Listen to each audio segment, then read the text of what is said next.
Hello, and welcome to, I guess, episode one of It's Always Scrummy in Plymouth. No fancy entrance music. This is very low budget and just awkwardly saying hello at the moment on my mobile phone, which has just been held up by a coffee mug. So, so this is It's Always Scrummy in Plymouth. So this is a podcast idea of talking about Plymouth Albion Rugby Club and possibly rugby within the sort of Plymouth region. Um, but yeah, so my name's Paul. Uh, Moving forward, I'm going to have some friends involved in this where we're going to be discussing Plymouth Albion Rugby Club. But yeah, this inspiration behind this really is that I'm a fan. I know lots of other fans and just want to get talking about what this fantastic club is and actually the bright future it's got. I don't know enough people that really want to talk about it. And there's not really that sort of culture, I feel. And I just believe that there are more people out there, there are more discussions to be had. And if this podcast idea, it just got my friends and my family talking about it more, that would be hugely successful. But thinking bigger, if this were to inspire more people across Plymouth and actually just Plymouth Albion fans who have maybe moved away and want to know a bit more about Plymouth Albion, how they're getting on, where they are in the league, that would be amazing. So we'll see what happens. But I could be continuous my mobile phone like this, or things could be big and better in the future. I just don't know. But that's the sort of big sort of thing, dream moving forward. So, introducing myself, my name's Paul. As I sort of said, I'm a fan of Plymouth Albion.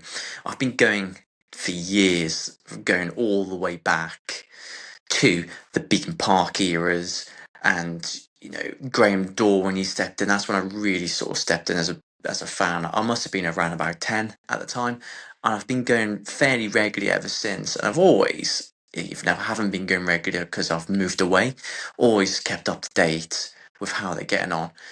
The season moving forward, I've got a season ticket, so aim is to make it to every single home game.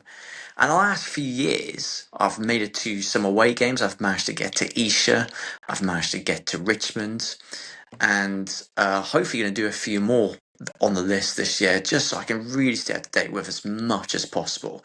And actually, when I'm recording this, have as much knowledge as possible. And if I miss the odd game, Plymouth Albion do a fantastic job of actually showing live games on YouTube as well. I'll be making sure I watch all of those. But yeah, as I said, I'm going to have some friends getting involved in this. It's not going to just be me. This could be just a mild introduction, as we're sort of saying so far. And yeah, uh, the thing with this as well is talking about the discussions that wanting people to have. Back in the day, I remember growing up and actually you'd watch the local news and you'd see the highlights, you'd see the tries, you'd be able to read the local newspapers and you'd hear about the scores, who they signed, or who have they got coming up, or just interviews with the players and managing stuff.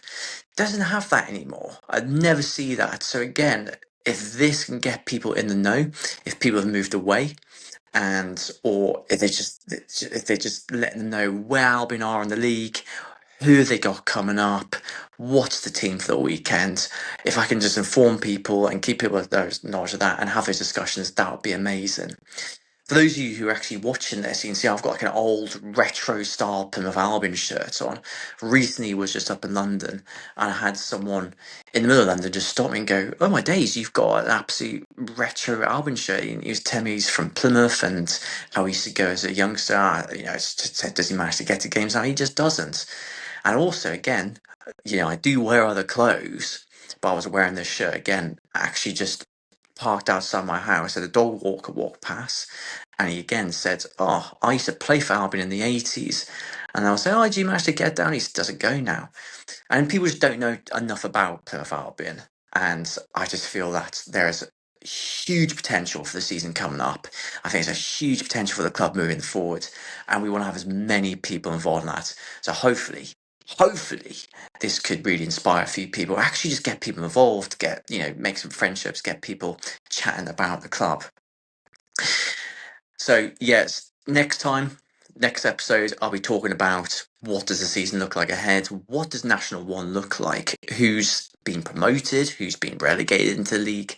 And there is a playoff this year, which hasn't been before in National One. We'll discuss that. We'll discuss the new signings. I'll discuss my thoughts on the preseason game that's just gone against Bridgehead Ravens last weekend.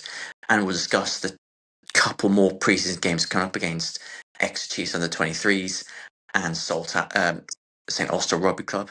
And then hopefully that will have us all ready and raring going for the new season. And again, we'll discuss fixtures and how the season is looking moving forward.